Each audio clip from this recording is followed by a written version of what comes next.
Howdy, folks. Welcome to episode 78, The Recovery. I am recovering from COVID.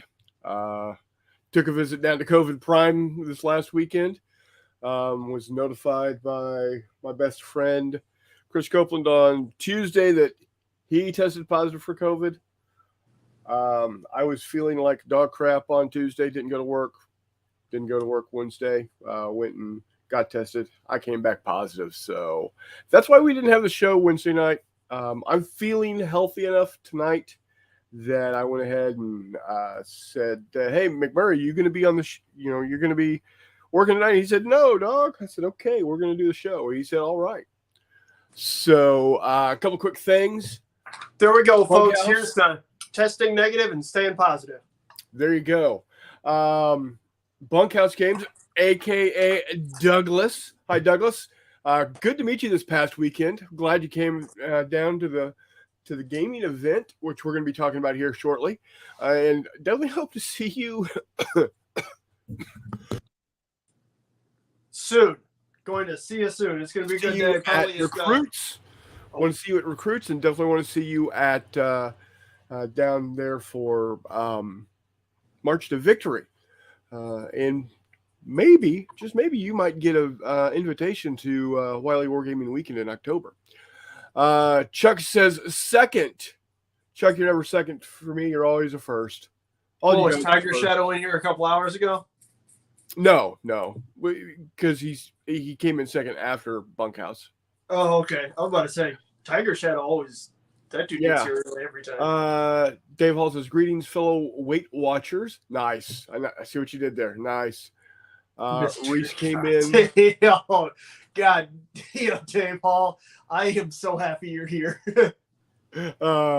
Reese says, hey y'all, you missed a great show. I know, I think it was, you had something going on. I don't know what it was, but I think if I remember correctly, you're not going to was bear hunting, wasn't he? I think that's in September. Is the bear hunting? He was doing something else this weekend. So, I'm just going to tell everybody you're bear hunting, Reese. I'm proud of you, buddy. Yeah. Good evening, everyone. Douglas comes in again. Reese says, hope you're feeling better now. I am feeling better. Oh, Dave, man, that is like 9 people I know that have tested positive in the last 2 weeks. It's crazy. Well, if you guys would all stop making out with each other and licking doorknobs and stuff, you'd be fine. Well, there's that. It's a good time. Nice to meet internet people in person. Yes, it is. Yeah. See, bear hunt September. See, Reese. See. Oh, there you go. I care. I know. We're still going to tell you that you were bear hunting on this past weekend, also. So, turkey herding. That's even better than bear hunting. Why wasn't Reese there? Oh, he was turkey herding. That's what we used to call talking to people that nobody wanted to talk to, so that everybody else didn't have to talk to them. If you could carry on a conversation with multiple people at once, you were turkey herding. There you go. Yeah. So basically, every time we're hanging out with Jeff, mainly Brian. Oh yeah. Oh yeah, definitely. So pardon me while I quench a little bit of my parched throat.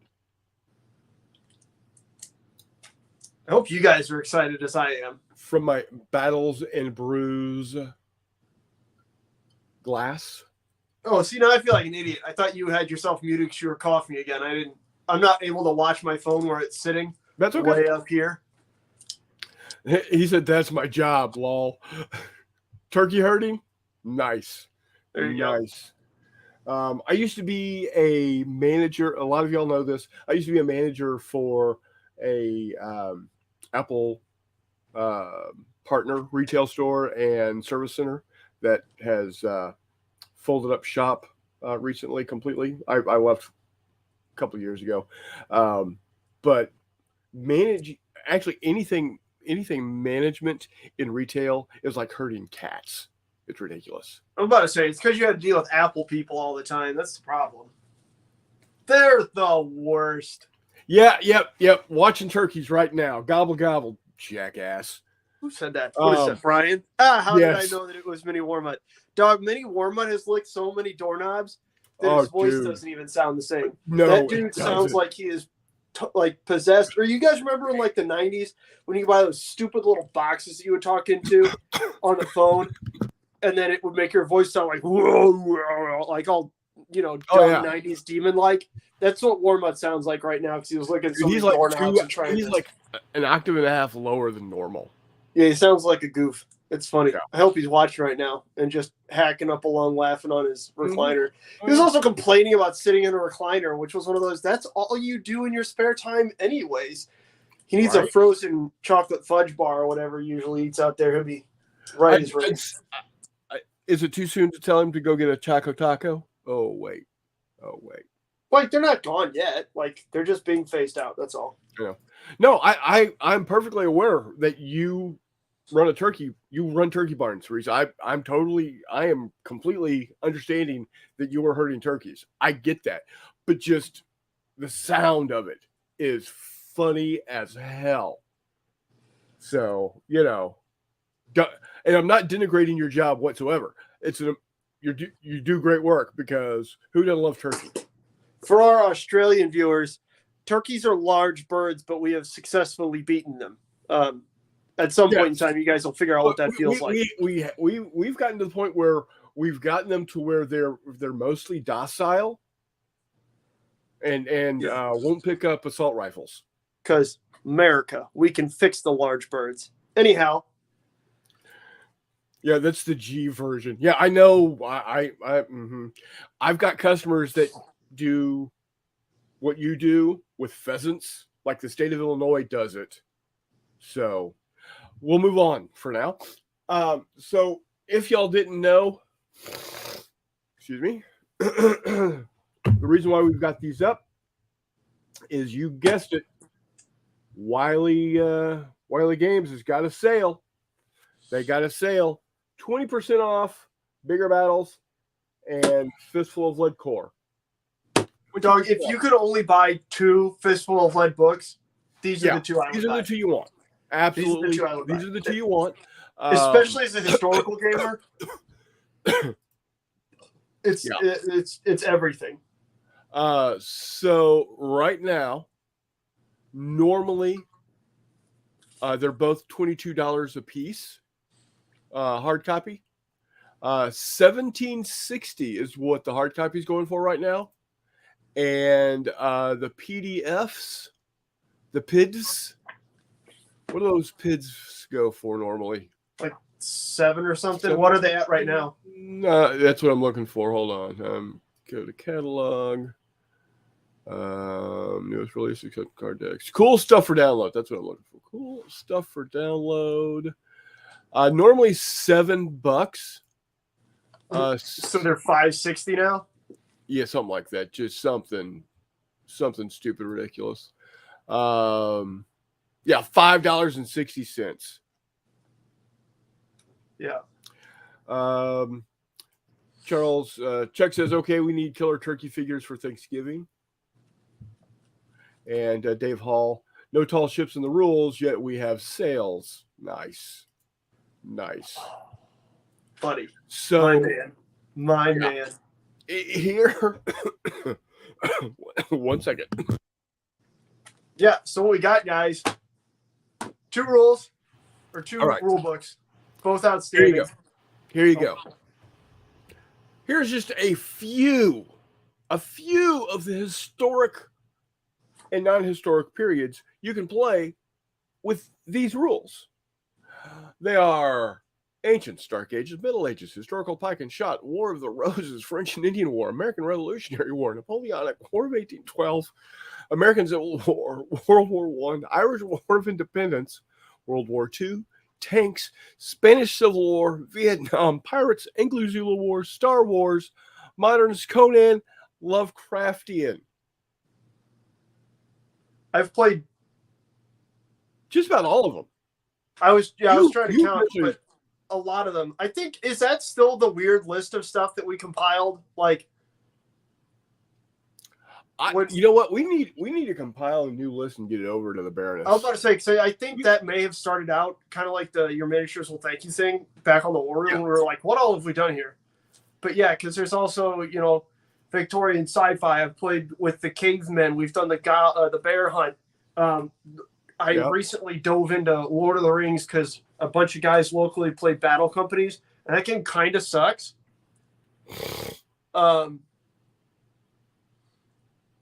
Yeah. You can play dodgeball. Don't start with me. Don't shut up, Chris. No, what? No, from the movie Dodgeball. Okay, that I would play. That's what I'm talking about. You're gonna get. I'm gonna drive to Mount Pleasant and throw a shoe at your head. You'll miss because I'm not in Mount Pleasant. Well, I'll find you. Jay will tell me. Let's see. So I'm thinking here. Those we did do. They did get Irish War of Independence in there. I put on a couple of really fun games of that. Modern Cops and Robbers. I played that. We did. I've done gangster games. We got moderns in there. Vietnam, yes. Going back down the way, yeah. World War II, obviously. World War I, yes. I did. Oh, you know what's not in there? That's kind of odd. Mexican Revolution / like Pancho Villa stuff. Given that Jay put out an entire book about that. Yeah. But I've got those forces that we played with as well. Continuing to go back in time. They did Anglo-Zulu. I have not personally played many other British colonial things. With fistfuls of mine. But you can do Indian Wars. Oh, and that's my point, is that is certainly something that would be easy to do. Obviously, ACW. One thing that I want to do that I need to find proper British miniatures for is the Fenian raids into Canada immediately following the Civil War. There you go. Just, again, because I have problems. But we're not getting into that. I think I might wind up using Perry's ACW intervention Brits, but we're not talking about that right now. We're going back in time, going down the way. Where was I? We did ECW, obviously.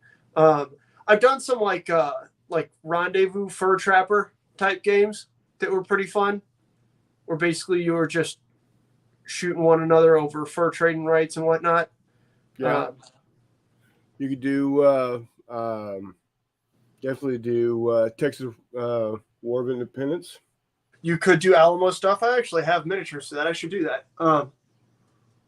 Yeah, we should. Then let's see here. War of 1812, obviously, I have a problem. I've done that. I actually did that in 15 millimeter because I used all my little 15 millimeter naval stuff. So it was 2 shore parties landing and fighting. McMurray, check this out. What's that? Douglas says, after getting in some actual games this past weekend, I'm already brainstorming some game ideas for my own scenario. Oh, absolutely. Yeah, that's good to hear, Douglas. That's really good to hear. Hopefully, what I would absolutely love to see happen for you, Douglas, is that you get comfortable enough with playing the rules and you enjoy them enough that you'd be willing to bring 1 or 2 of your scenarios to Battles and Brews next year or March to Victory. I'm about to say, Doug, that's something we got to work on. We got to convert these heathens to more historical games, Doug. Yeah, we do. I'm in the same boat. I was going to do that, and then I got on this Victorian sci-fi Martian kick, and that's pretty entertaining to take to conventions. But we need to bring back the strong historical. Some of the other stuff you could do. You could definitely do Three Musketeers era. We're not there yet, Chris. We're still like 200 years from that, okay? Relax. Oh, for Good. love of monkeys. Sorry. Good. Gravy on toast. Hey, okay. You know what you need to do, McMurray? What? You need to take it about 20% off, just like the 20% off you're going to get this weekend when you buy the core rules and the bigger battles. But anyhow, needless to say, it's if there's a period of miniatures out there, there's a fighting chance that I have some of those figures. Yeah. Whether it was a failed project, something that I got from somebody for next to nothing, or it was free figures in War Games Illustrated or something. Or you bought them thinking you were going to get them, to somebody else and they were going to repay you. Shut up. Needless to say, again, more than likely I've got figures for a random period. If it's weird, it's probably here. Whether it's, World War I in East Africa or World War I in the Middle East or any number of things. But, oh yeah, Emu War. I have those figures. That game will be put on at some point in time. Oh yeah. But the point We'll have is, to televise that one. this is your bread and butter. Just like as an example, this is one of my favorite selling points. I have a problem with World War II. Right? Yeah. I've got World War II in 28. I've got World War II in 15. Both multi-based for Flames of War and singly based. I've got lots of World War II in 6. And I've got some World War II in 10 mil. Right? I've played. Not to mention everything, all the different scales for ships. Yes. I've played core several times with both 15 and 28 mil. Lots of 28, some 15. Bigger battles, I really, really, really enjoy playing with Flames of War figures. I've absolutely played Flames of War bigger battles with 28s and 15s as well. But I like playing it with Flames of War because what you do is, instead of having crap. No, there's always crap, but that's not the point. Instead of using, well, I was going to pull out a bunch of miniatures and lay them out, but we're not going to do that yet. Instead of using, 10 guys, one of which is a machine gunner, one of which is, your NCO, your squad leader, and then one might have, I don't know, bazooka, something like that. Everybody, who's played historical games for a while probably has dallied, unless it's more recent, so you got into bolt action. You probably played Flames of War at some point in time. Nobody likes Flames of War anymore because version 4 sucks, what have you, that's fine. But my point is, you got all those figures. Instead of having a squad of, 10 guys or 6 guys or whatnot in 28, you take those figures and you just drop down your platoon from Flames of War, where you've got, instead of a sergeant figure, you've got a small command stand. Yep. Instead of a guy running around with a machine gun, you've got your machine gun section. Yep. Stand, right? You don't have a guy with a bazooka, you have a bazooka section, right? That small base. And then instead of infantrymen, you've got your infantry stands, right? And it activates literally the exact same way. Instead of having, 5, 6, 10 guys in bigger battles in 28, that activate on one die, you've got that number of stands. So then when a stand becomes a casualty and you would ordinarily remove a figure, you just remove a stand, right? They become combat ineffective. 2 guys got hit, the other 2 guys are helping carry them back. Or 1 guy got hit, the other guys are helping carry him back. Whatever it is, people always ask me about that and say, well, how do you track casualties on Flames of War bases? I don't. Don't do it. Still use bigger battles for it because it's fantastic and super easy to pick up and play. And you can tinker with it, all kinds of stuff, and it really gives you that old Flames of War feeling because you can give different traits and whatnot that really are good. But that's bigger battles. I've done that with 6mm as well as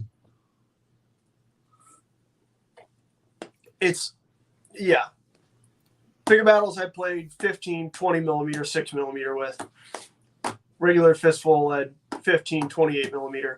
But World War II is a really good way to illustrate the versatility of the system, and these 2 books in particular, because you've got 5 to 10 guys, or 4 to 6. Let's say 4 to 6 guys, usually in Fistful of Lead, and here you've got 4 to 6 maneuver elements, right? So if that's a few infantry sections, and then a tank, sweet. It's not hard to build up that company and then something. It's not going to be like Flames of War where you've got 2 infantry platoons and then, 80 tanks. But in my opinion, you get a more historical sort of game with, when I'm using the Flames of War bases, it's perfect because it feels like I'm an infantry company commander in World War II. So I've got an infantry company with, 3 platoons. I've got a tank attached from one of my divisional tank battalions, because, so my battalion, we got a company of tanks attached, or a platoon of tanks attached. Cool. Each company gets a tank. My company right here has a tank. And then if you want to add, usually if it's Todd and I, will add a piece of artillery, whether that's like a mortar representing a mortar battery or maybe an anti-tank gun or something like that. Super cool, super easy and fun. It's a cool way to have your skirmish rules work really well for a larger scope of action, right? Right. So here's a question for you. We've got some comments that I want to get to, but a real quick question. If you were going to do, because everybody that does World War II wants to do this, that which of these two would you use to do Easy Company's assault at Breakcore Manor? Would you use core or would you use bigger battles? Convention game, Fistful of Lead core, 6 players. Okay. Convention game, Fistful of Lead core, 6 players. That's what I would do. If I was playing a one-on-one game, I would do bigger battles and break them up into fire teams. Right. The issue is with Breakcore Manor, you really want the Germans to be grunts, right? Oh, yeah, absolutely. To simulate, because honestly, the 352nd Infantry Division and 5th Paratrooper guys that were holding those guns, weren't expecting to wake up that morning and all of a sudden have, the angriest, some of the angriest, most, properly trained Americans just in their face, in their house, essentially, right? Yeah. So that's one of the perfect examples of, sure, make them grunts, that's fine. Yeah. Right. That's what I would do. You got 21 Americans, right? So honestly, I would not include Ron Spears and his guys taking gun 4. Right. I'd have 3 players, so you can have 2 maneuver elements and then the base of fire, right? So like lifting in a tree and the 2 machine guns, and then 3 German players that just each had 15 grunts. Maybe you have 12 grunts and a sergeant or something, so your leader isn't a grunt group. But I think that would be really fun for both players, because for the Germans, it'd just be a hilarious thing, and for the Americans, you'd be trying to maneuver and do things. Sure. Warmit says, World War I haven't seen that yet. Yeah, you have. Hush. What are you talking about? Which theater of World War I do you think you're missing here, Brian? Because I think McMurray can have it covered. I've actually never played Western Front. He can even do the Zimmerman letter. So that's my point. I have entire painted 28mm forces for Zimmerman telegram, including some really cool kind of screwy vehicles. But I think the vehicles, if you go back in the videos, you can probably find them. Oh yeah, I remember those. You were working on them. Chuck has a question for the smart people. For 2mm figures, 1-inch square bases or question mark. I would go 1-inch squares because A, they're easy to get a hold of. B, whatever. For me, it really depends on what I'm doing, Chuck. Some 2mm stuff isn't necessarily going to fit on a 1-inch base. So I have some 2mm like 3D prints that are like 50 millimeters long, right? Because they're long lines. You'd go like a 60mm by maybe a 20 or 30. 20. Yeah. Usually all 20. Right. I usually try and, especially for like rank and flank type stuff, like lines. So like Civil War ACW stuff. My ACW, again, you can find this if you go back far enough in the videos. But my ACW 2mm is almost entirely, well, dang, I don't know where there's a completed base, but it's almost entirely like this, Chuck. So that's a 1/2 inch by 1-inch base. I haven't painted the flags on it yet, but there you go. So that's how I usually do my 2mm stuff from irregular, right? Because irregular sells you they're texture blocks, but they work really good and they look good when you get a bunch of them lined up. That's how I do those guys. The 2mm that I have from Project Wargaming, is a little bit bigger than 2 mil, but you can see right there that the bases are, Yeah. longer than that. So what I have for those are, I think they're 60 by 20s, and then command bases like this around 30 squares. So it really depends on what you want to do with them. If the game you're playing has a basing convention, go for that. If it doesn't, follow your heart, Chuck. Walkabout Games is in the house. Chris Long, eh? Hey! He says, hello, I just bought the books on sale 15 minutes ago. My man. Chris, do you have a list of everything that's on sale? Because if it's anything like the last couple, there's a lot more than just these two and their PDFs on sale. No, I was looking through to see if I could find anything else, and I wasn't seeing anything else. Okay. I was about to say, but don't be surprised. When they did like Wasteland Wares, they put all the like the 3D STLs prints and stuff on sale. Yeah. And the STLs and the wound markers and shock markers. I need to buy a bunch more of those, to be honest with you. Yeah, so do I. I'm not set up for bigger battles, baby. Warmut says, bust out a 13th Warrior type of Viking game. I'm not going to lie to you guys. I hate painting Vikings so much. Yeah, well. There's just zero interest for me. But I know somebody who does like painting Vikings. Vikings are right up there to me with the zombies. I'm glad somebody likes playing with them, and I'll play them if they're there. But I'm not going to be the guy that's putting it together. Chris Long says he's replacing the PDF copies and passing it on to a friend. Outstanding. Spread the good word. See, I had the exact opposite, Chris, because I've given I don't know how many of this book and other ones away. So I just switched over to PDFs so that I can print my own. Yeah. He says Chris Long says he'd use bigger battles for N2 players going back to Breakwater Manor. Yeah. Reese says we should do 54 millimeter trench raids. He's got the terrain. Absolutely, dude. I actually was there when Reese bought that terrain. Or no. Was I? No. Yeah. Reese got that jungle.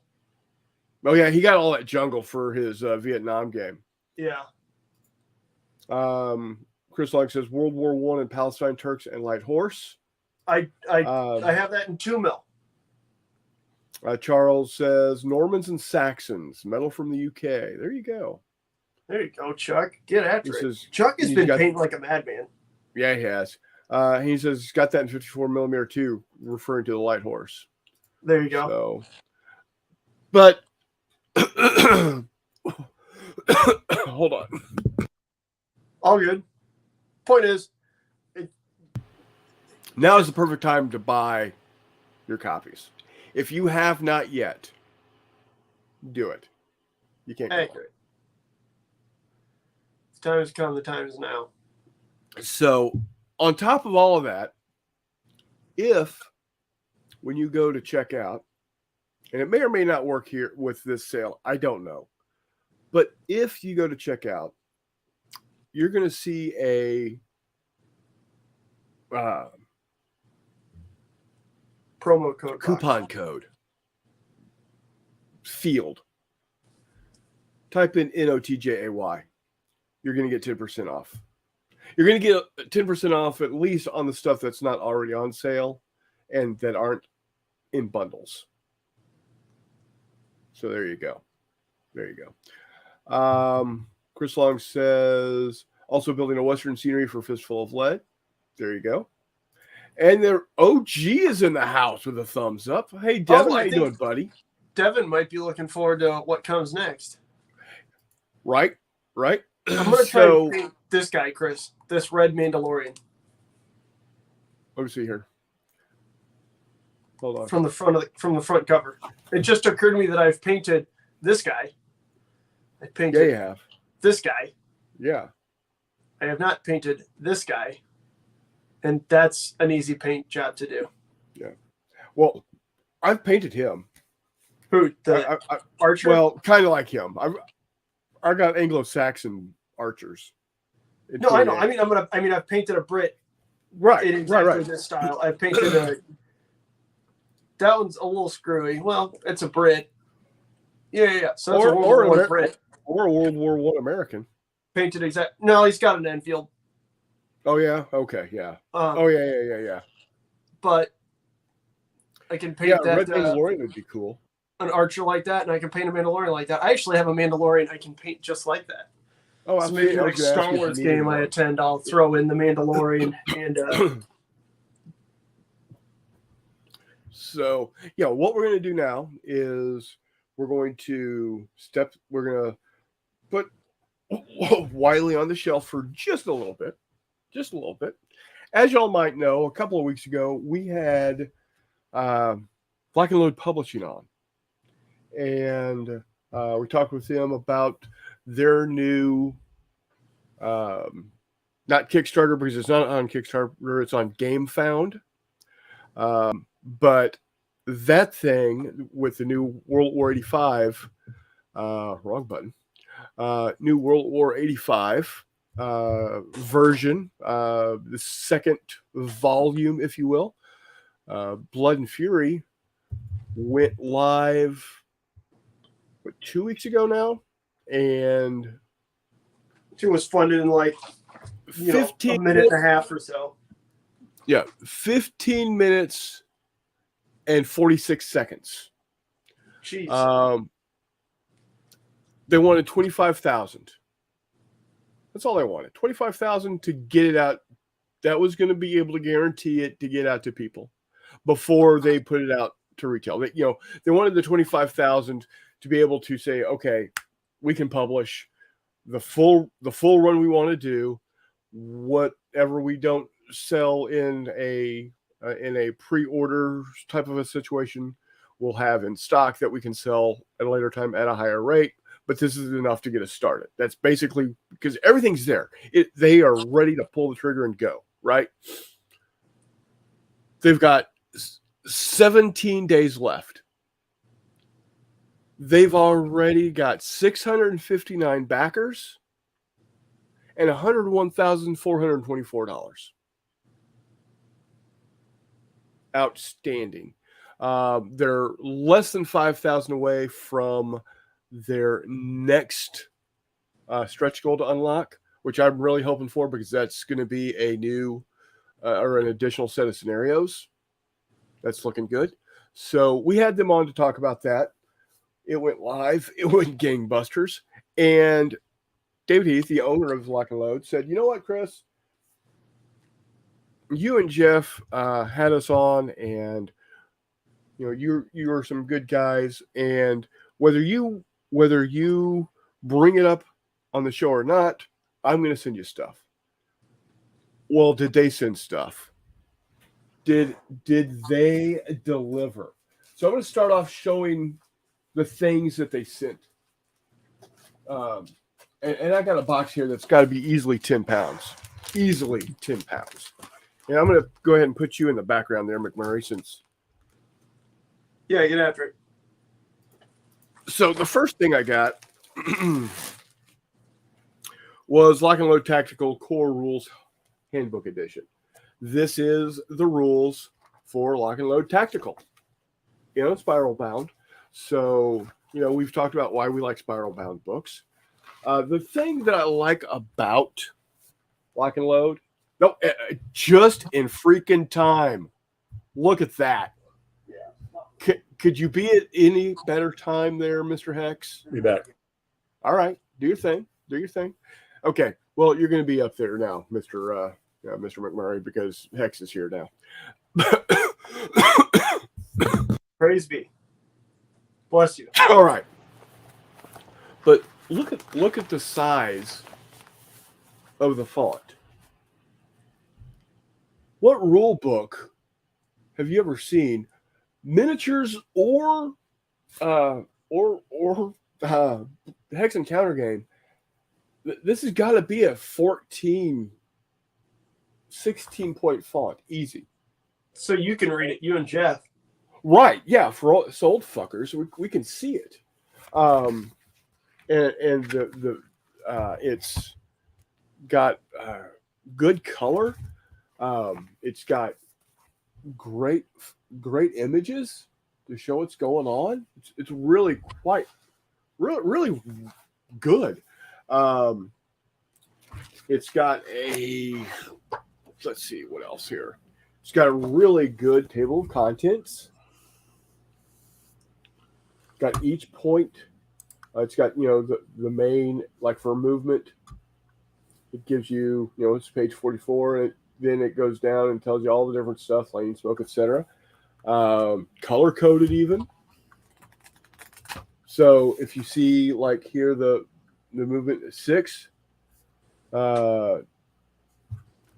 that you got a green there. If I flip through the upper corner, you see the hexes up in the upper corner there. There you go. They're color coded.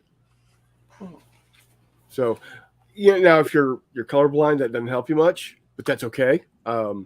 You still have you still have the section number and the page number, but it does help for those of us with can see color. Sorry if you're colorblind, you can't see it. I'm sorry for that.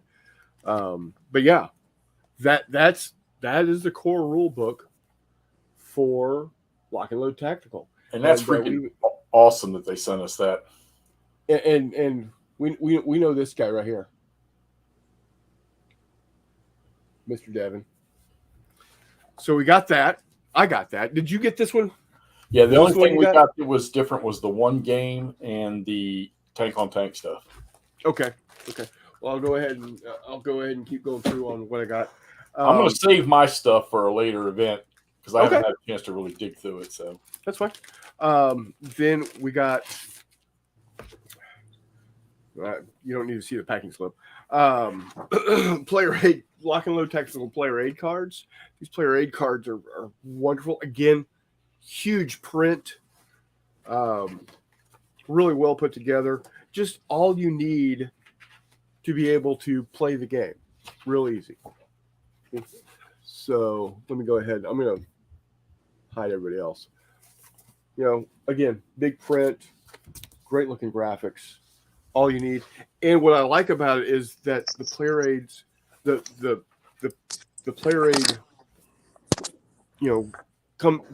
this comes like this, and everything else fits inside it. So it's its own little, folder type thing. What else did they send?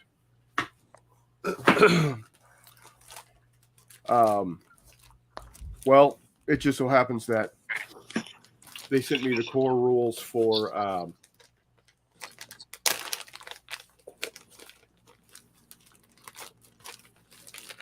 come on.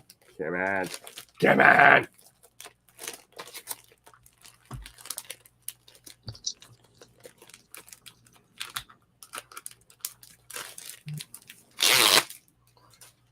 World War 85 core rules. Spiral bound also. Their rule books are so freaking awesome.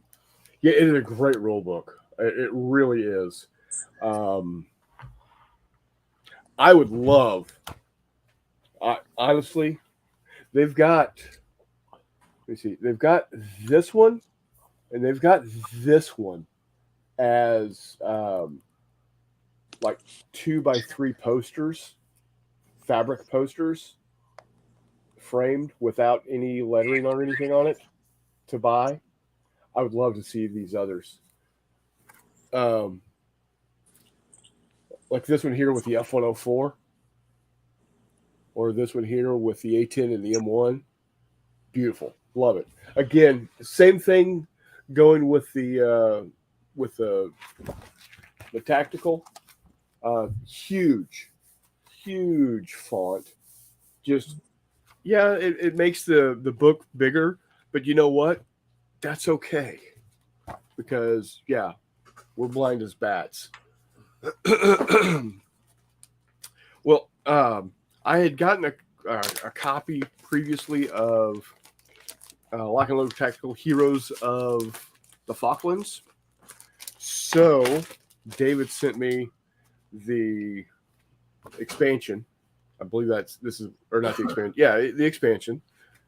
This is a feat of arms with a couple of new maps. Looks like got some new things going on here. So I got that, and it looks like they sent both the original size maps and what they call the 4X maps, the bigger maps. So this map is the same as this map, but bigger hexes. So that's cool. I like that. And then I also got Heroes in Defiance. This is a module rules and scenario booklet, now comes in Spiral Pound Companion. This is looks to be it's World War II lock and load tactical. So it just gives you some additional scenarios for like you got Beneath the Scythe, south of Abbeville, France, June 4th, 1940. German blitzkrieg cut across northern France, the English Channel, like a scythe, blah, blah, blah, etc. and so forth. You got the British and the Allies. You got the Germans, and then tells you what map to use from where. So, yeah, that's pretty cool also. Did you get the box with that? Or just the rules? Just the rules. See, I got the box. I guess it's the game. So that wasn't enough, apparently, because what else I got was Heroes of Nam. Oh, yeah.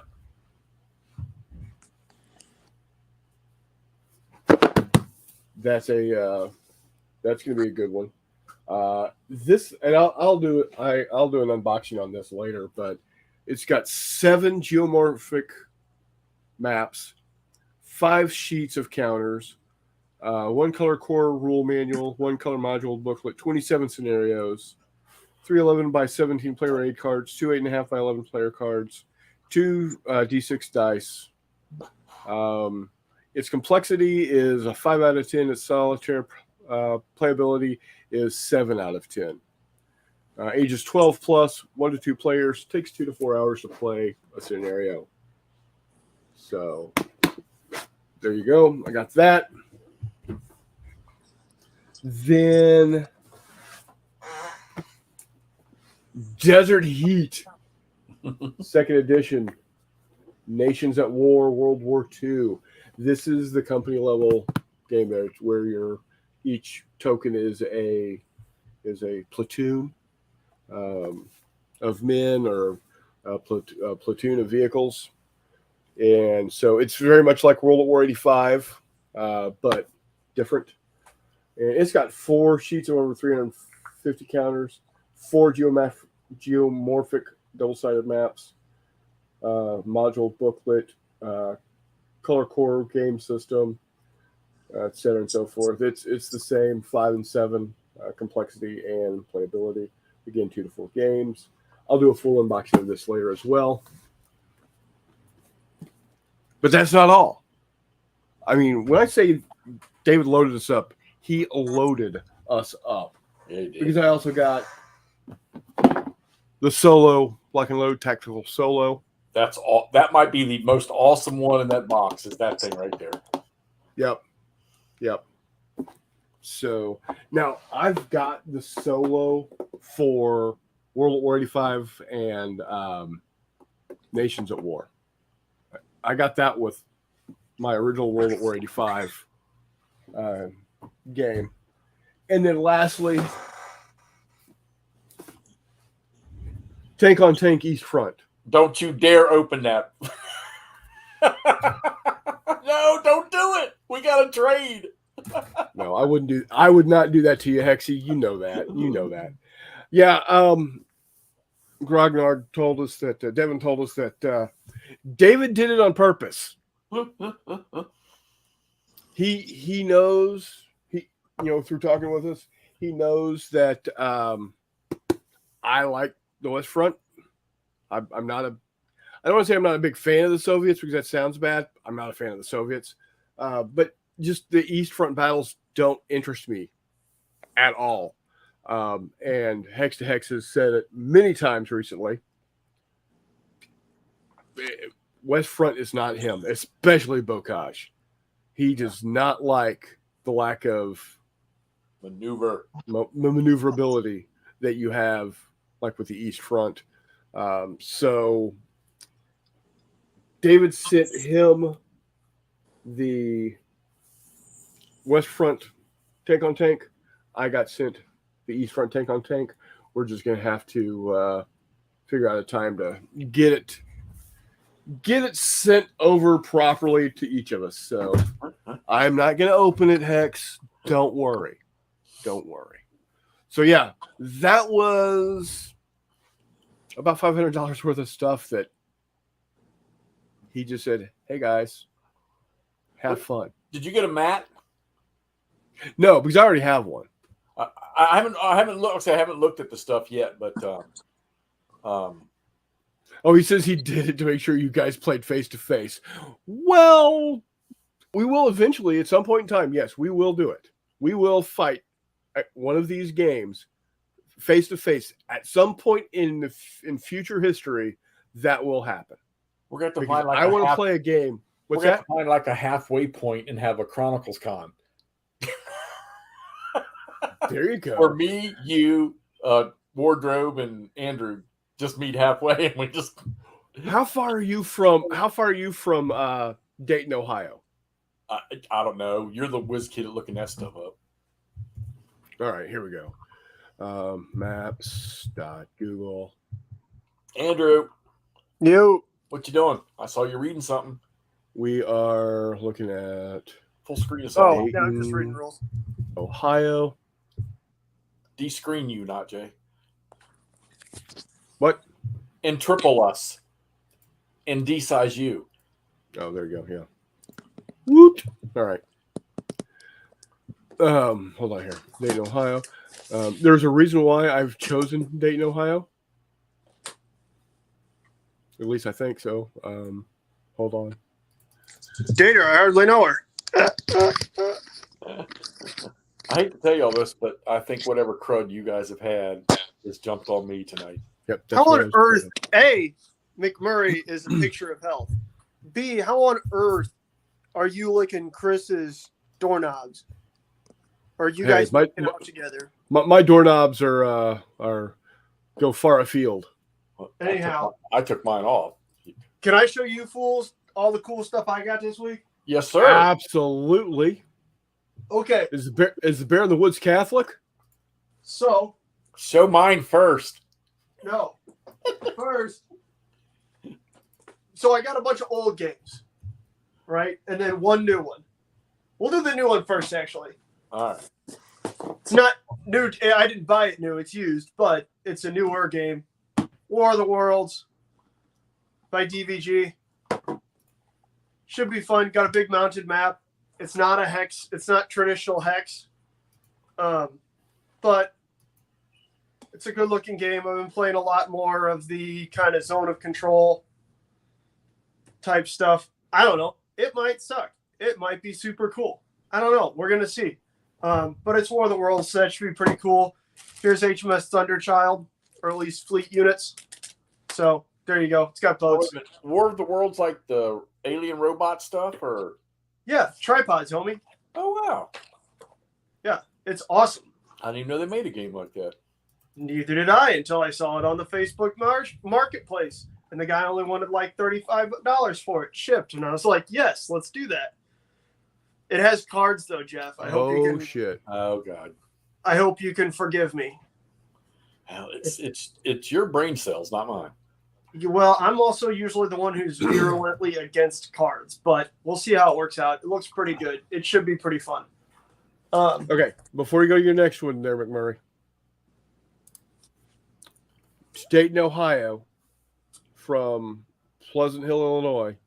It should be like dead center. 6 hours and 20 minutes. Yeah, which might Falling put it a Waters little closer to Jeff. to Dayton, Ohio, is 6 hours, 32 minutes. There you go. We're meeting in Dayton, Ohio. At Wright-Patterson Air Force Base. I don't think they'll let us sleep there, but that's okay. No, but Wright-Patterson Air Force Base with the U.S. Air Force Museum. Yeah, it's awesome. So, Hexy, we got to set this up, buddy. How far is it to for you all to Perryville, Kentucky? Who? Perryville, Kentucky. How's Can that you tell me spelled? what? Perry, Perry. Oh, Perry. Okay. Ille. Perryville. Can you tell that one person really likes World War II airplanes and the other person really likes the Civil War?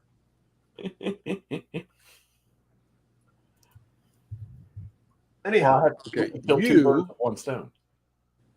Are 8 hours and 5 minutes.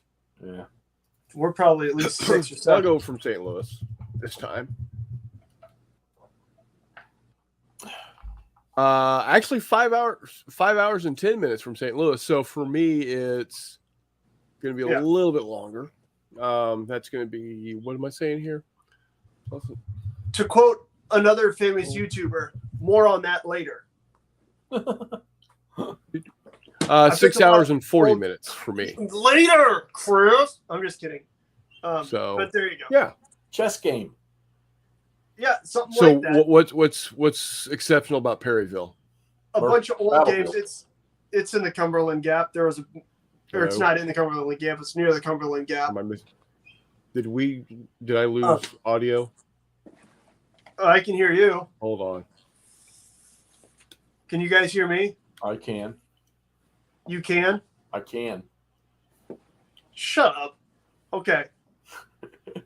So, Feudal, old Y'all there? Outlaw game, predates Star Wars. Hello. So, it says, formerly a Minnesota mining and manufacturing game. But anyways, That's also known as 3M. Okay. Did super y'all cool. did my audio completely drop out? Were y'all hearing me at all, or Yeah, we heard you. okay? Did you respond to my question about what was so special about Perryville? Battlefield of Perryville. Oh, okay. All right, go on with Feudal. Go ahead. That's about it. It's an old game. Okay. From Athlon Hill. Should be good. So It looks like it's chess. well, except there's like 14 different pieces. That was a huge popular game. Yeah. Like I said, I got there's a lot of classics coming up here. So sit tight with me. Steve's watching. Hi, Steve. We missed you. He says, "Hey boys, thanks for Ugnaughts, not Jay. Hope you're on the mend. Week 3 of COVID, finally feeling better. That's the way I was on my first round back in November of 2020. It sucked." Steve, I'm going to give you the same exact advice I gave to Brian. As much dark coffee in Copenhagen as you can intake is the best booster there is, apparently, because I'm golden. All these boosted and vaxxed people getting Rona, and I'm sitting over here all kinds of happy. But anyways, next game, the only other bookshelf style game I got was this bad boy, that classic, still in the wrap actually, with a famous bar price tag on it, but Trireme, classic, should be great. I know that Trireme has a bunch of different kind of complexity levels. What company? And it should also be pretty fun if it works out, if I wind up enjoying it, which I'm sure I will. It's not an if, it's how long is it going to take me to get to this. What company? What? What company is it? Avalon Hill. Shrink wrapped Avalon Hill game? Yeah. Huh. 1980, the Avalon Hill Game Company, Baltimore, Maryland, printed in the U.S. Well, yeah, just the shrink wrap throws me off. What do you mean? Because Avalon Hill didn't shrink wrap their box games. Well, I wonder if it's a famous bar thing then. Or yeah, maybe somebody did it to protect it, and that's cool. No, it's got the famous bar price tag on the shrink wrap. Oh. But yeah. Back when it was $7.99. Yeah. But yeah, so that should be cool. Like I said, I was telling Chris this earlier, I have a blue felt hex mat that Trireme may make an appearance on with miniatures, which could be pretty fun if I play it and that's a feasible option. Hold on to your boots, though, because we've got a number still coming. We're actually going to save that one until the end. This one is also super cool. I know Jeff was really happy I got this one, but yes. The 1990s or the 1977 Gettysburg. Awesome game. So think the original Gettysburg that Avalon Hill came out with in 65? 58. 58. There you go. But updated. So now there's that simple game, a medium complexity game, and then one that is significantly more complex. So rated introductory game to tournament with 1,000 counters. What the hell did you get me into, Jeff? Well, if you play the intermediate game, you'll probably play with 60 to 70 counters to most. I think if we do an unboxing of this game, so I'm not going to open any of them up right now, I might crap my pants. Did you look inside it? Is it punched? It feels punched because it's swelled up on this. Yeah, my box is the same way. It bulged till you can't. Yeah, bigger box. But again, like I said, watch the different channels, whether it's here or that will be on mine. Yeah, Hex to Hex or Wardrobe Place World War II. We'll get most of these, if not all these, will be unboxed on those. And then the Russian campaign. Classic. Which is apparently rather similar to Stalingrad, but through the whole entirety of the war. So that could be pretty entertaining. I know I really enjoyed. Oh, there's nothing on the back. It's still Avalon Hill. I'm sorry. I know I really enjoyed Stalingrad like a lot. That was a really fun one. And this incorporates the entirety of the Eastern campaign, both from the start of the war to the end of the war, and from all the way up north, all the way down south. So classic. I think you're going to enjoy. You got some really good games so far. You got it. Dog, I did. Oh, they just keep coming too. So hang on. So there's those. This bad boy, Midway. Oh shit. Right. So Midway, it'll be interesting to play solo because there's a little bit of like battleship type stuff where you're trying to determine where each side is moving to then how you will meet. But super cool, should be good. I'm pretty sure Midway has a certain like gym floor aspect to it as well, which would be interesting to try and figure out. But like I said, we'll get to that. Super excited to play this. This is going to be awesome. Another box. Dave Hall says he's got Midway. Yeah, that's a good one. All right, here's another one that shouldn't surprise anyone. D-Day, the original. Right, again, should be delightful to play through. I'm really excited to play through this thing. This also is kind of like the Russian campaign in that it's not just D-Day. Or think like Stalingrad, right? Stalingrad, we were all expecting to be like a city fight game. Yeah. And it wound up just being like the first 2 years of Operation Barbarossa. Yeah. D-Day is landings through the end of the war. So you're going all the way into Germany in this game. Well, there's 4 Avalon Hill games that I think, depending on which level of the game you play, you're going to enjoy all 4 of those. Oh, I'm going to love these. I'm going to love them. They're going to be great. I'm really excited to dig into them, to be honest with you. That one, the box is pretty beat up, so it's just popping off. And then we have the last one. And what what game do you guys think I might have saved till the end, or what kind of game? Big Something naval. Big motherfucker. You're right.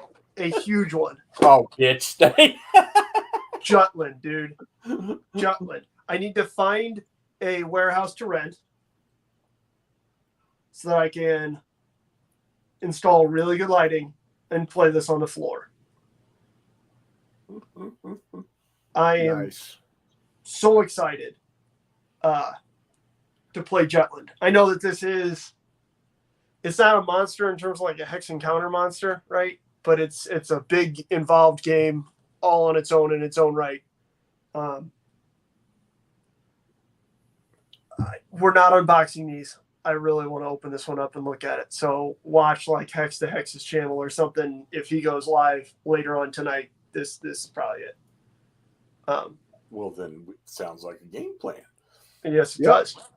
But so that's my haul from this week, which seems huge. I'm not married. If I was, I'd be really lucky because I wouldn't have to lie to a wife. Like, I was very lucky in that all these games I got for $20. I had one more that I paid more for, but you'll see that unboxing on a different channel, I'm sure. And that's because that game is truly a monstrosity. But so Outstanding. We got to show it. You got to show it. Nope. We're not going to do that. Not going to do it. Wouldn't be prudent at this juncture. But I can't wait to see it and get my hands on it. I know, buddy. Tease. But so there you go. Oh, also, the gentleman gave me the tote they came in, so that was pretty slick. Also, put that up there again. What? Put that tote up there again. Okay. I get what you're saying. It's super cool, isn't it? Yeah. You can put games in it. Oh. It's a box that you can put games in. Imagine Jesus. that. Yeah, you got so got excited. 1, 2, 3, 4, 4, 5, 6, 7, and then an eighth one that you're not showing. And then War of the Worlds, yes. Yes. Damn. So some of these, $20 is about what you usually pay. It was just nice to not pay shipping. Like D-Day isn't an expensive game. Midway isn't really necessarily an expensive game. Same thing with Trireme isn't too bad. Jutland, I don't know what condition this is in, but usually you can find Jutland pretty cheap if it's pretty played.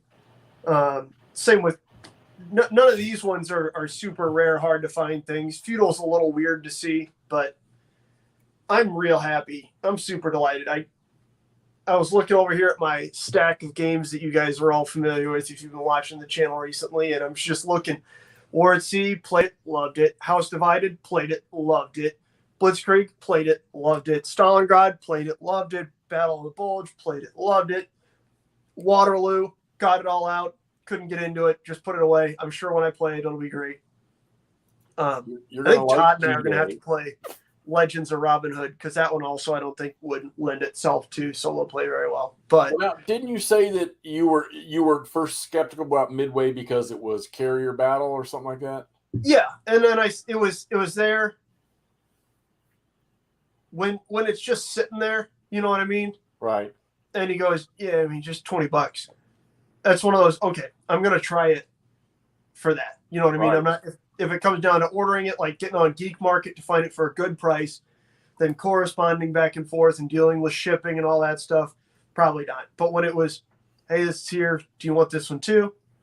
Yes. I think you got some good steals and deals with it. Even in being old, I mean, the lids are still on them. You can still see the pictures and text on the lids. Oh, absolutely. Oh, I'm not poo-pooing any of this shit. I'm super happy. There was also a super minty War at Sea, again, a damn near mint Battle of the Bulge, Wooden Ships, Iron Men, all these other games that I really, really like, but I already have a copy of. Right. Because otherwise, these it was an all-star list of really awesome 60s through 70s Classics. Right. classics, absolute classics. It's next like time you're in there, when you come across any game that is SPI, you need to make a note of it and ask me. Okay, I sent you all the SPIs that were there.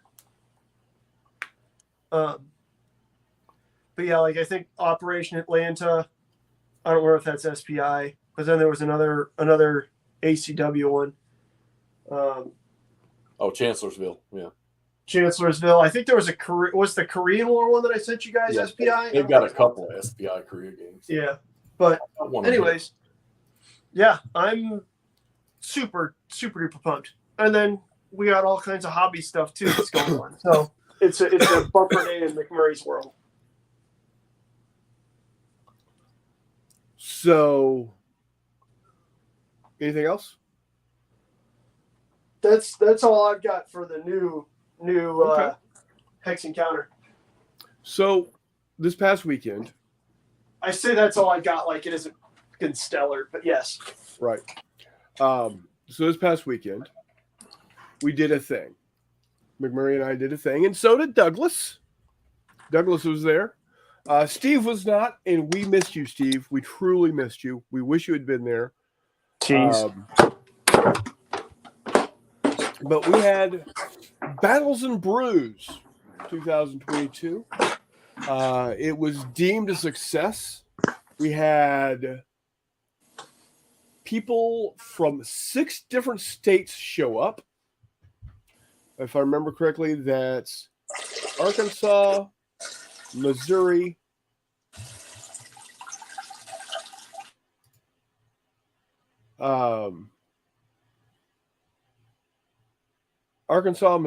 Kansas, Illinois, Iowa, Nebraska. I think that's everybody that showed up. Don't think we had anybody from Kentucky. I know you did, Steve, and like I said, we did miss you. Wish you could have been there, but I cried more than a little bit. yeah. But we did have a really good venue at the Three Trails Brewing. Had some really great games there. Let me see if I can zoom in a little here and let you take a look at the photos. So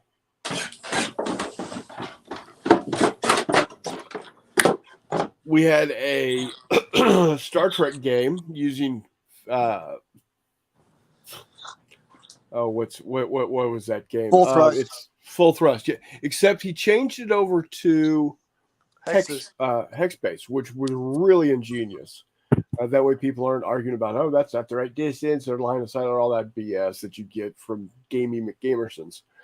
Then there was this game here, which I believe that was the Hatfields and McCoys game. Yes. Using Fistful of Lead Reloaded.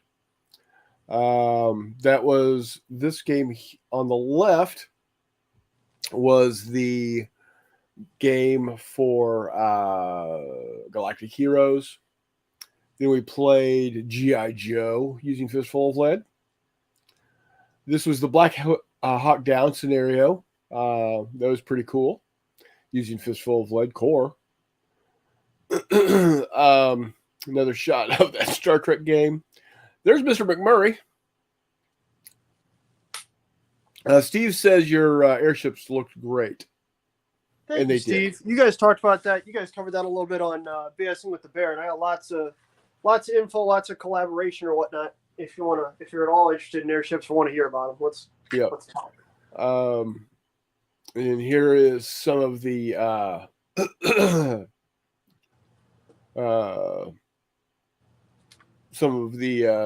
mutants from the Wasteland Warriors game. One of the feedbacks that they got was a laid-back atmosphere and the variety of games. All the tables looked great. There was the big stumpy robots for Battlesuit Alpha. there was that 15 millimeter trireme game. Apparently, Yep, there was a they lot played- of math to it. They played that a couple times. It looked cool. Yeah. I wanted to play it.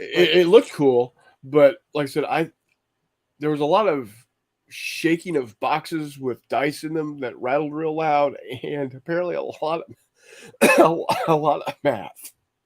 I'm going to say that's what guys around here do. Is they put their dice in clear containers. That way they don't roll everywhere. You just shake the container and set it down, and that's your roll. Yeah. It's kind of awesome. There I am with my indoor game. There is COVID Prime, which I visited apparently.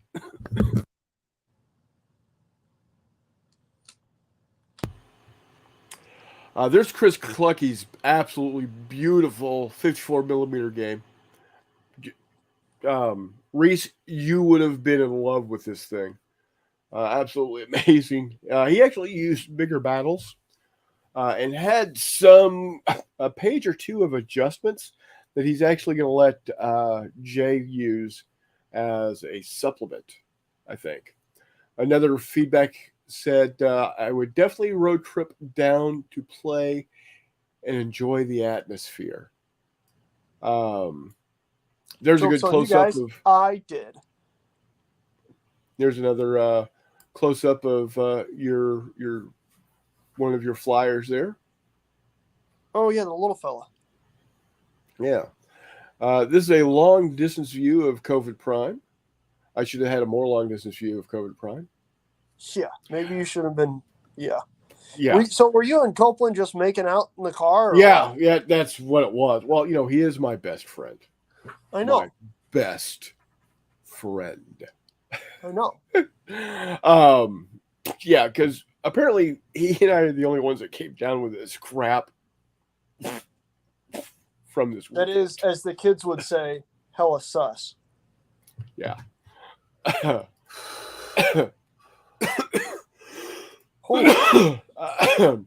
Steve says photos do not do justice for Clucky's game. No, they don't. No. All very appealing to the wargaming palette. Yes. Another shot of GI Joe. There's the Sandcrawler from COVID Prime. Come over here. We actually had a female gamer there. There were two. They do exist, boys. They do exist. Believe it or not. There were two, and then the Grandmaster is female as well. Yeah. Yeah. And then there's some of your Martians. We got more Martians? Yeah, down here in the corner. Oh, sweet. Look at the pictures. Yeah. People liked them. Yeah. And then the glass. Right here, guys. Right here. It's actually etched. It's shaped like a can, slightly bigger. Yeah, it's awesome. They're really cool glasses. I quit drinking, but they're tempting me. And it's at first you think, oh man, that's gonna be one of those little thin wine glass type. No, that's good solid. That's a good Beef. solid. That's That's redneck still glass there, buddy. Yeah, it is. So you could probably put it through a dishwasher because it's etched, but I would hand wash it just so you don't mess it up. It's really nice. Steve wants to know who makes those Martians. Those are they are 1889, right? They're from the Space 1889 range. Originally GDW. They Ratham, if you get on Ratham's website, which is admittedly a complete disaster. Oh, it is. And looks a like nightmare. Yeah, it looks like a website that a child put together in like 1997 on Angel Fire that then has not aged well. But no, you can find them. You don't have to go on eBay and buy, people's box sets from the late 80s, early 90s that are, $80 a piece. Ratham has each of the sets. They're like 21, 22 miniatures. They're $35 a piece, which for metal miniatures is outstanding. And you can buy them from Ratham direct. You can buy the Martians. The to like run around Martians. You can buy the flying crag Martians. They have a British British infantry box, and then they have a Victorian adventures box, which I need to get because that's got some cool stuff, as well as a special Martian in it. And that one's only like $15, I think, which is awesome. They also sell. Switch to me again, Chris, real quick. Oh, I got to turn my camera on. Hang on. They also sell this thing, which is a cool little steam tank. That's cool. As well as this thing. Oh, nice. And where is... I don't know which of these. Oh, this guy. This gun comes with this guy, Dr. Rippenhoff. So Very nice. And those are all still just a standard MSRP. You can get like colonial Martians, like, you know, British style colonials. So just like you'd have colonial Sudanese, but they're drastically more expensive, which is a little frustrating, but whatever. Point is, there's a lot of cool stuff. You can get like an elephant, a couple elephants with a Gatling gun broken down on them, as well as a couple Gashants, which are those little tauntaun T-Rexy looking guys. Yeah. With the Gatling gun broke down on them. They're all still made by Ratham. It's pretty handy. Very cool. So, as we had talked many times prior to the event, they were selling. Sorry, guys. They were selling raffle tickets, and you can see that they had quite a few. Yeah, quite a few. A wild number prizes. of prizes. Yeah, so our own Todd Reed won a tape measure and a dice tray. Tape measure and dice tray. But yeah, they handed out 5 tape measures. They handed out 5 dice trays, 3 decks of choice, 3 rules of choice, which my brother Jay won, and 3 bundles of choice. And then because you didn't have to be there to win those, you just had to buy the ticket. And now wherever these people live, they will contact them and ship them to wherever they are in the world. But for those that did show up, they had door prizes also. Like for the youngest wargamer, Gavin there was, I think, just turned 21 type of a thing. I guess you had to be 21 because it was in a bar. The oldest wargamer, Doug there. Furthest distance, I didn't press real hard, but Bill, who's a great guy, he's some of the guys from Nebraska. He came down. I thought Bill was from Eastern Arkansas or Eastern Iowa. No, he's actually from Lincoln, Nebraska. That's a hell of a drive. I think he might have you beat. Nope, I'm closer by 6 miles. Yeah. Or he's closer by 6 miles. That sounds like bullshit. No, because I actually have to drive 45 minutes before I even can cross over into Missouri. That's disgusting. Yeah, it is. That's what I get for living in the sticks. We, like I said, we had women wargamers there. Somebody had really lucky dice. Somebody had really bad dice. Should have been me again, because I got slapped in the ding dong like every time I went up to roll on some dice. Most heroic combat, definitely not me.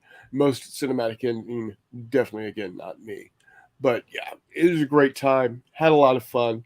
If you are interested, you can get one of these by going to marchofvictory.net, clicking on Battles and Brews, clicking on Shop, and going right here, 16-ounce pint glass, $10. I was about to say, that was a nice thing. I walked in thinking it was going to be like when you go to, a microbrewery and the pint glasses are, $15-20. It being 10 was pretty, oh, well, that's cool. All right, let's do this. Obviously. Yep. So, what did you think of What did you think of it? You like it? The event itself. Me? Yeah. Oh, I had a blast. Oh, It yeah. made staying in that same crappy little Days Inn there in Independence absolutely worth it. 110% thought I was buying a reservation to a different hotel. I didn't. The place. Good The thing you brought place the is, cot. Good thing you brought the cot. place is sketchy. I did win. I won something as well. The location that we stayed at, or not stayed at, but had the event at, handed out some stuff to give away. Oh And, yeah, that's right. You got something. Show 'em. The Three Trails Brewing logo giant bottle cap. So that's kind of cool. It's gonna hang up behind me. Once I gotta clean my room, guys. It's I'm not gonna show you because honestly it's embarrassing. It is not all nice and neat like Mr. Hex's is. It's a freaking disaster. I have a pathway from my chair to my printers over here and then to my door. Everything there's just crap strewn all over the floor in here. Yeah, it's disgusting. Maybe this weekend when I'm feeling better and I don't get dizzy just by standing up. Ow.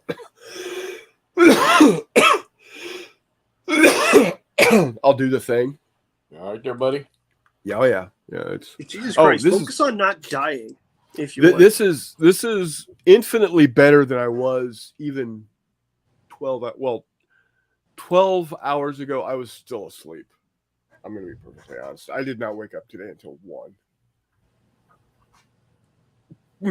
Anyway, so yeah, I had a grand time. I actually got to play a couple of games this time.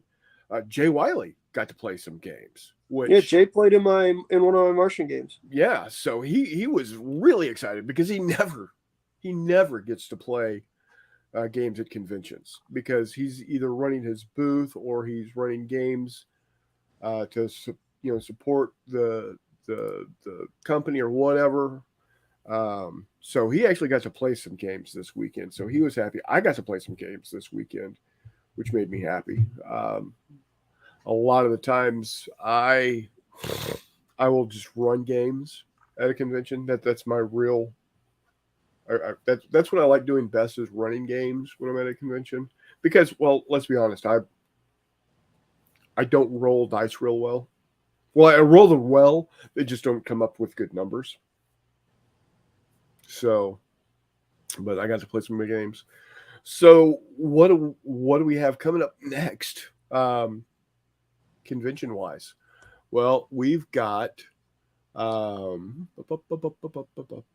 are you? Recruits. Yep, we got recruits coming up. Now, the thing to note about recruits right now is the website is only halfway updated. That's fun. Yeah. So I don't know what's going on. You know, the Organization of Strategic Gamers would like to welcome you to Recruit September 22nd or 23rd through the 25th of 2022 in Lee Summit, Missouri. And then you come down here. So they got that right. But then you come down here, welcome to Recruits September 25th through the 27th, 2020 at Lee Summit High School. Yeah. And then if you go to events, they got a couple of events showing, but they don't have any kind of they'll tell you when they're running something, but they're not. They've got no details loaded. So I have no idea what Puffing Billy is, run by Bob Robbie. Probably something to do with steam trains or something. I don't know. I couldn't tell you.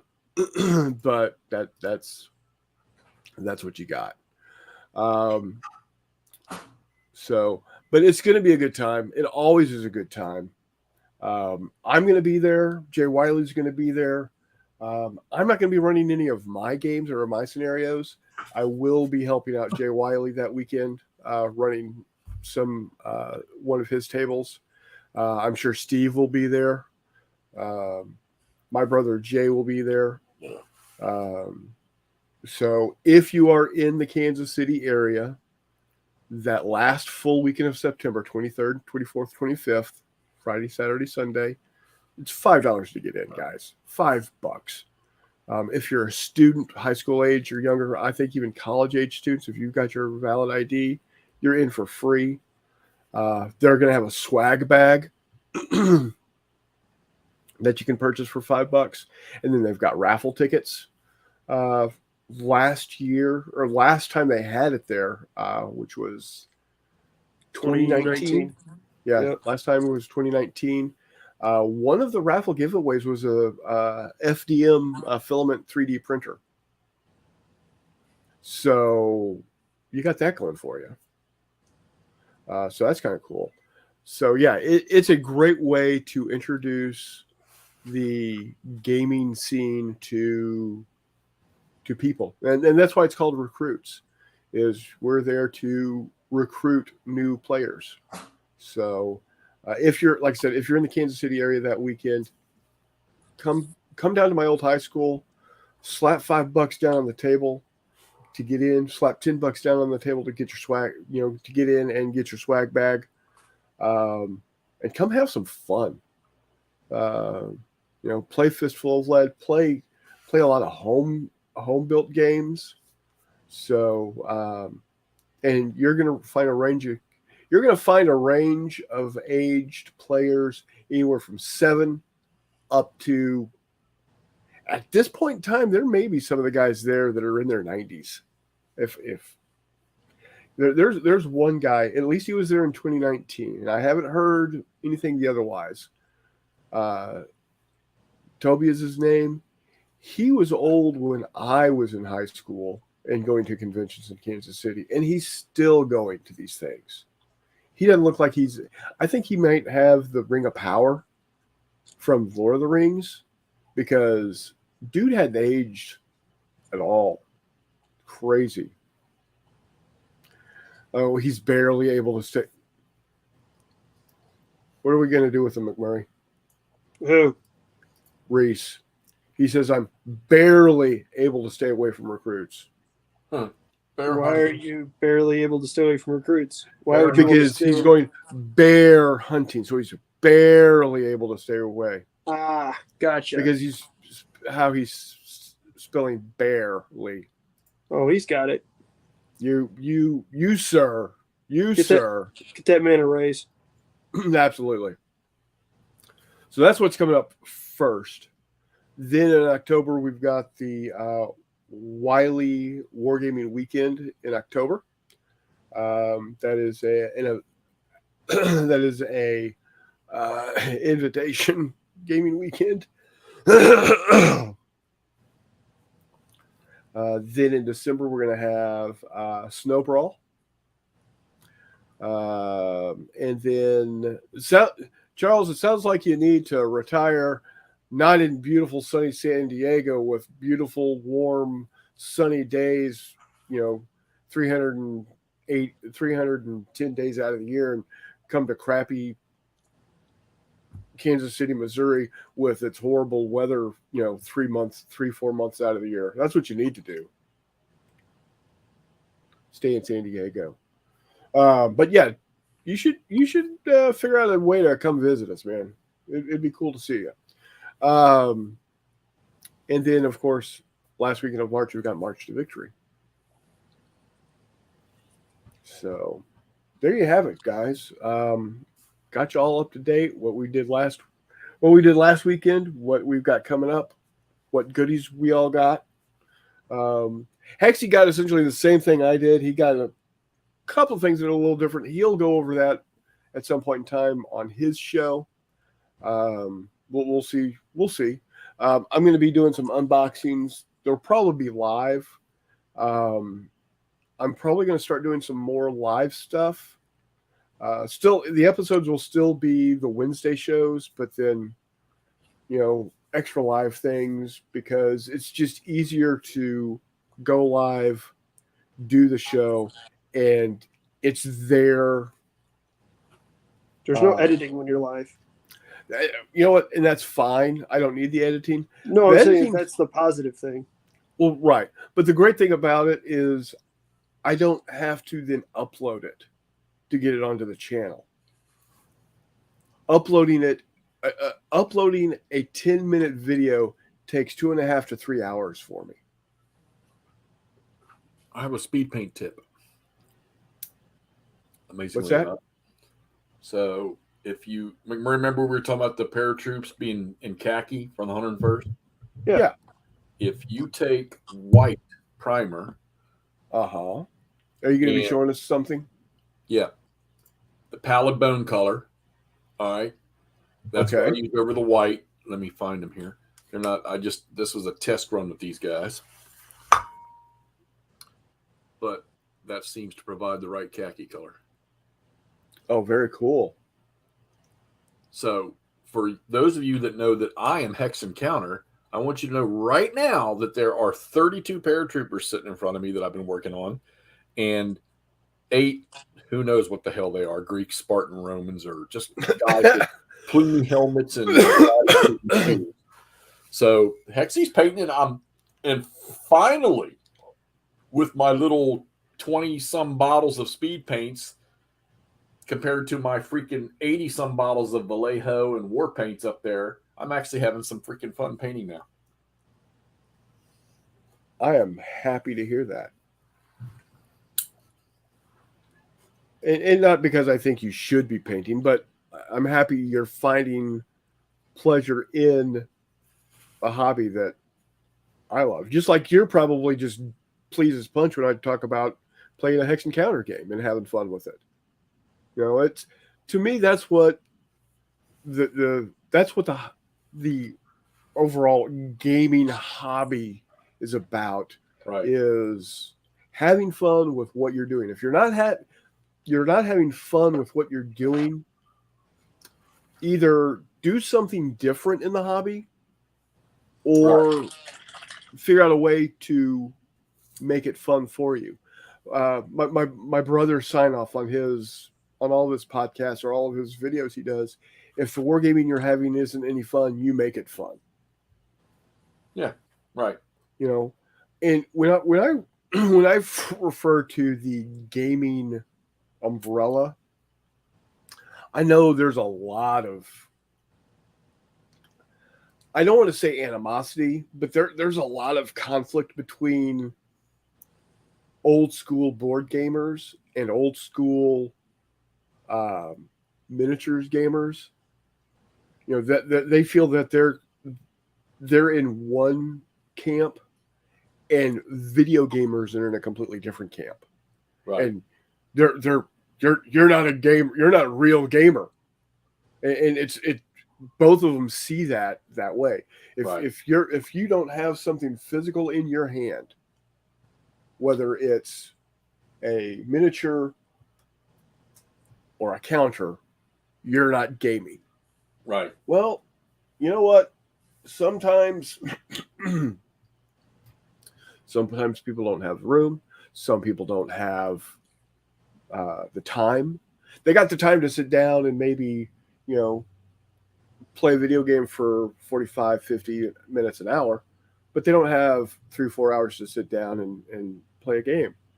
And that's their social interaction. They get online, they put on their headset and they talk to their buddies while they grind out in an hour or so. Sometimes they can't do that. Other times, just like us. This is my social interaction. Right. I live in a dinky little town of 1,000 people that I know a handful of. And I'm sure the rest of the people are really nice, but there's like 0 things to do in this town. So my social interaction outside of this is driving 2 hours to see McMurray and Todd, or hanging with my brother, or this. So I find it funny how my 20-somethings that I work with in the county, that they call me a nerd as they're sitting there playing Zelda on their Nintendo Switch. Oh yeah, and they have no idea what this stuff is that I play and how much brain it takes to play it. So, Original Grognard says, "You've got no idea of the animosity of the Grog board and mini gamers." Oh, I know. Well, eventually I'm going to play, okay, either by right of your challenge this year, or eventually I'm just going to, I'm going to set, and I'm going to play a miniature, but I'm going to tell you right now, I'm not going to go out and buy a bunch of terrain, right? That's your guys' world, not mine. It may be right out there like Kitchen Wargamers does. Maybe right there on my little counter. Hey, if that's what it takes, that's, do you. I'm not expecting you to go out and have an elaborate, indoor ENDOR, not INDOOR.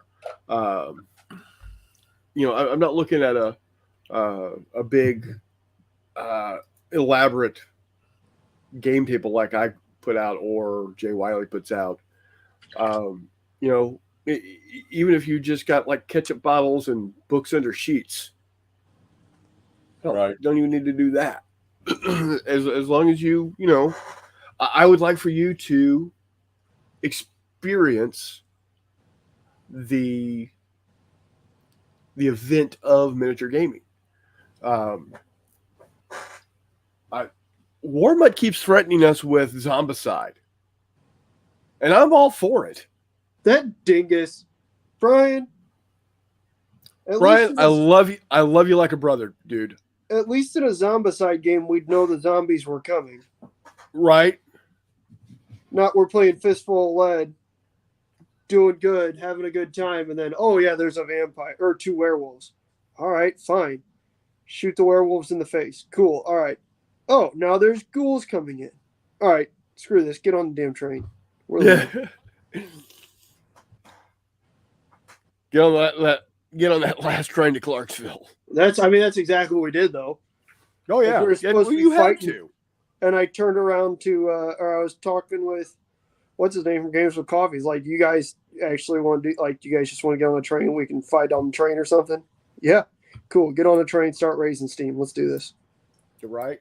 And we left Warmut's goofy ass in the dirt, playing with his little blue zombies and stuff. Yeah. Oh. Reese says, you're a tease, Reese. That's a lure. That's a bait and trap to get me to march to victory. That is right, son. What did you say?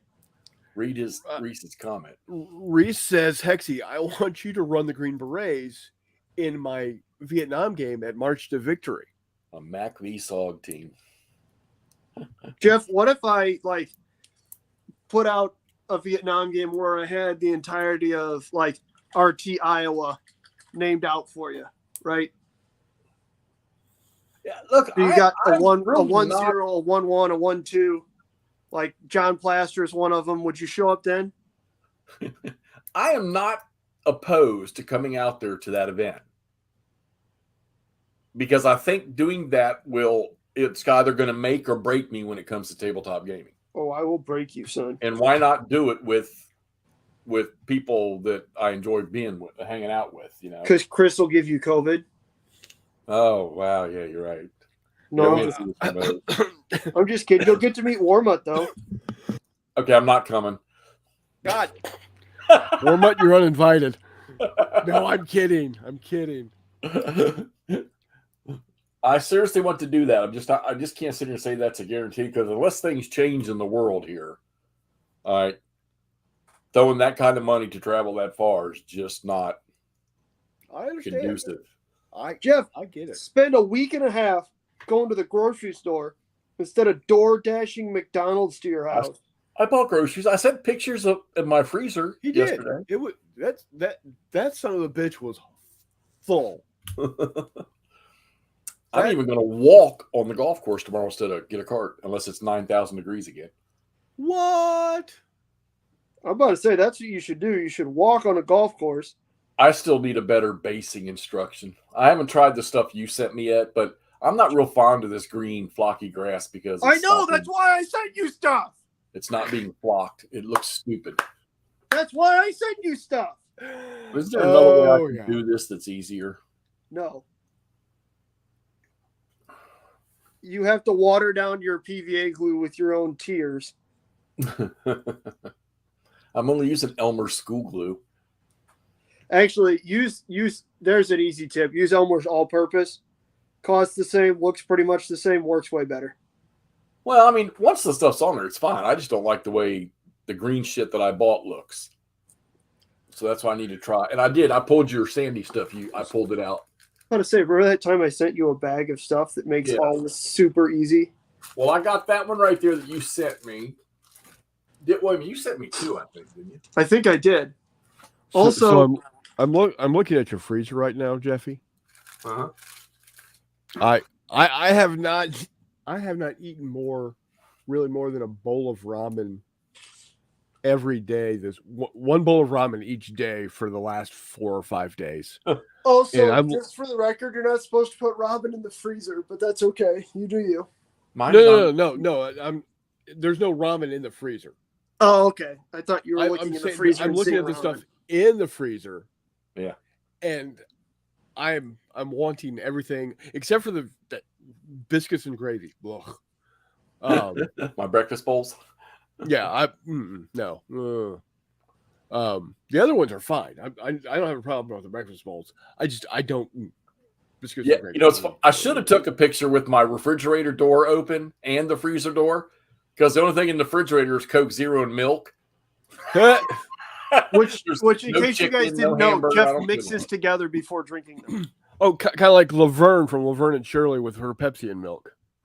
Oh, what? I do not do. I used to buy hamburger and make hamburgers or make chili with ground beef and stuff like it. But you know what?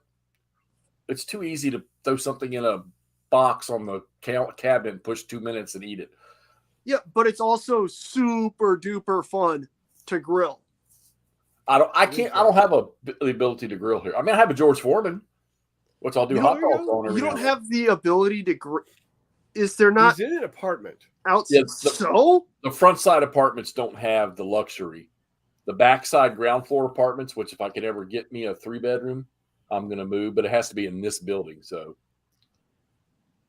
I don't want to leave this building. I don't know about Falling Waters, West Virginia, but I know in a lot of cities, Austin, San Antonio, Kansas City, you aren't allowed to have a grill on your balcony. what kind of communist horseshit places do you guys live in? Hell, in Missouri, half the time we have people grilling inside the stairwells when it's bad weather. Yeah, because it's I'm from Texas. to- I'm from Kansas City. We love barbecues and grilling shit. No, not if you have an apartment. Then you're a second-class citizen that doesn't deserve properly cooked meat. because there's too many idiots that don't know how to properly prepare Communism. their cooking area. Communism. So they burn the friggin' buildings down. Communism. Yeah, I like Reese's idea. Yeah, there we go. Hook up a GoFundMe for Hexy to get out here for March to Victory. That man makes more than you and I almost combined, Chris. He can I- fucking drive his ass out. I did not bring it up. Hey, guess I'm just what? saying Reese, and we're- he we're got a getting- raise. We're getting a 15%, I know you are, Jeff. Shut up. almost 90,000. Eat an entire basket of Richards. No. We're gonna go That's a bigger good- than basket. That's a good thing that our county representatives, because they're talking about that everybody in the United States needs at least 10 to 12% to combat what's going on. It's called inflation. Yeah. And they're going to give us 15%. That's going to be so freaking awesome. Of course, they vote on it next week, but apparently it's good to go. Looks like Donna might get an extra $1 an hour over what you would normally get because she found out that she's not going to be at helping out one of the teachers at the school. She's actually going to be going to the co-op school about 45 minutes to an hour away with a particular student. And all of the aides that do that, they're hoping to be able to swing $1 extra an hour. And give them gas money? What the hell is that? No, she gets no. She drives to work to the school just like she does now, gets on the school bus with her kid. Oh, that's awesome. Paid from the time she gets on that bus to the time she gets off the bus. Yeah, never mind. That's pretty awesome. I wouldn't change that. Good for Donna. Yeah. That's pretty slick. Good for her. So, yeah, I'm going to save my lock and load stuff because I'm going to do a burst on that. But I got the VUCA. I need to give the VUCA guys, since they sent me 3 from Germany, I need to get them I'm going to review. I'm going to play the Aachen game because Rough Swordsman and Blue Tweezers are playing Donnerslag right now. And the other game, the Desert one, I think they just did that one. So I'm going to play the Aachen game and try to give them a review on that one.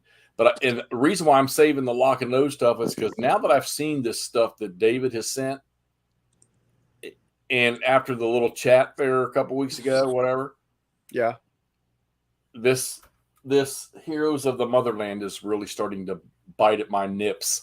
So, so I'm gonna have to get that thing on the. I'm going to break this stuff out. Plus, he sent me he sent me the Heroes of Defiance game. But I'm gonna tell you what, that lock and load solo thing, that I haven't busted the seal on that, and I there's 2 things right now giving me a chubber, and that's that lock and load solo and the McMurray game. The what? The McMurray game. Oh yeah, it's gonna be awesome. I've had a perma boner now for about 2 days. I think you're supposed to actually talk to a doctor about that. Yeah, I don't need no blue pills right now. Right. Jesus. Chuck says if I were to move, I'd want at least a good 20 acres. Got to have a clear field of, well, you know. And Reese says we get an extra $1 an hour if we actually show up for 5 shifts. What? Shit, I wish. Yeah, is that like a week? Like,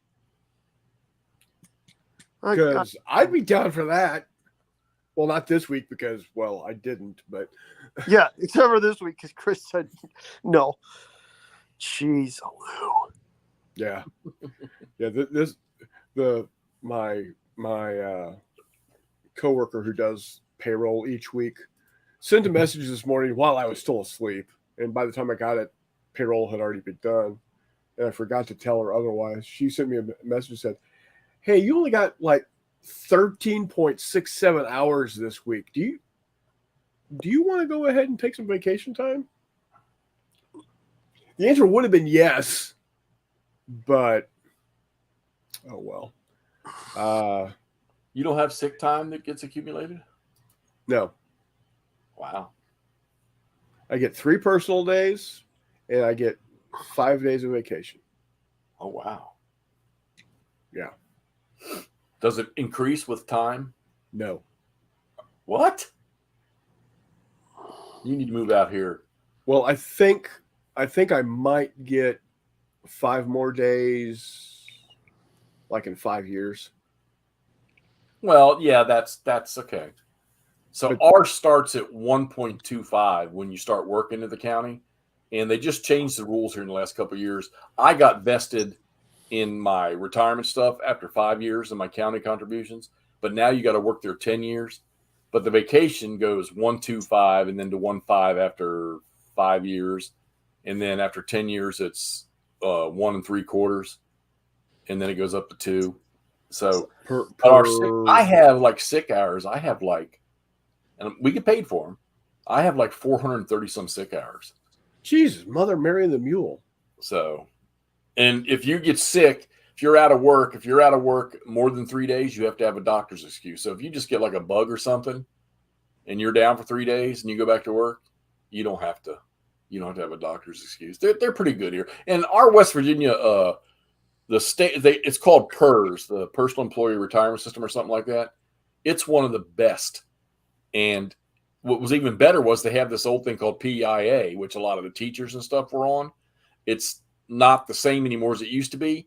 But I have buddies that are younger than me that are retired because that PIA, after 20 years, they got 100% of everything. Yeah. So, but our retirement plan is really, really good. Yeah, my retirement plan is I pay money into a 401k. Right. And, Social Security that I will never see. So, there is that. But not to go out that door. Reese says, gotta sleep, y'all. 13-hour shift tomorrow. Dude, be well. Don't let those dirty bastard birds run you rampant, dude. Because, yeah, they can run you hard. So, but I think we are going to get close. We are getting close to calling it a night. I actually made it longer than I was expecting to. I'm still feeling kind of good. I apologize for the coughing.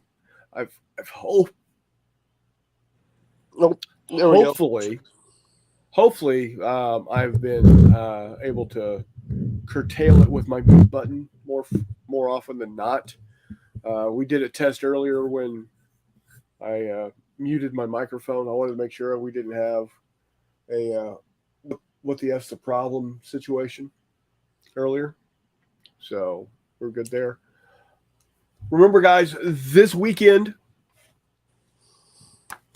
20% off Core Rules and Bigger Battles, both hard copies and PDFs.